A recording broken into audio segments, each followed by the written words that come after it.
Um, Hello, people of YouTube. Religious Fanboy here again. And this is part 2 out of 3 on politically correct ministry. Last time we talked about how doing ministry when you think it might offend people, but it doesn't always offend people. This time we're talking about that's even more of a struggle when we know stuff needs to be said, even though we know it's probably gonna offend people, and we might even get in trouble for saying what we're gonna say. And today, for the Bible stories that I'm gonna be talking about, we'll be talking about Shadrach, Meshach, and Abednego from the Old Testament and Paul from the New Testament. And in the story of Shadrach, Meshach, and Abednego, this is a few decades after what happened with Moses freeing the Israelites. And Nebuchadnezzar had taken over Israel, and when he took over Israel, he took some of the smartest youth from Israel to work for him. And for those people were Daniel, Shadrach, Meshach, and Abednego. And Daniel we're going to talk about in part 3. But the story that we're talking about with Shadrach, Meshach, and Abednego might be more popular, known as the story of the burning furnace. What happened is Nebuchadnezzar and his advisors, they built this golden idol that would play music. And every time it played music, the law was everyone in the kingdom would have to bow down and worship the idol, or be thrown in the furnace. And when it came time for them to play the music, everyone bowed down except for Shadrach, Meshach, and Abednego.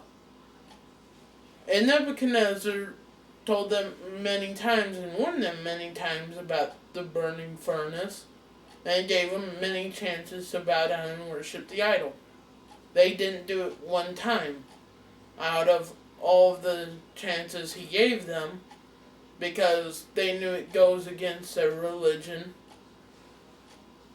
So Nebuchadnezzar turned the furnace up as high as it possibly could, to the point where even his soldiers that were supposed to throw Nebuchadnezzar, Shadrach, Meshach, and Abednego into the furnace were burning up just by walking towards it.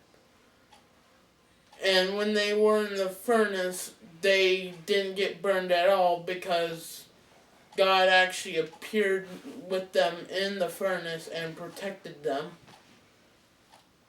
And then after that, Nebuchadnezzar saw the error of his ways, along with that time he will, and in the story we talk about Daniel in part 3. So now let's get on to the second story that we're going to talk about today, and that's in New Testament, about the Apostle Paul.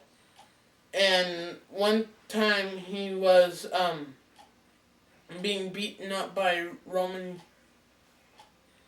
guards, and they were gonna kill him, and then the king told him to stop and gave Paul time to speak, to kind of explain himself or say sorry or something along the lines of that.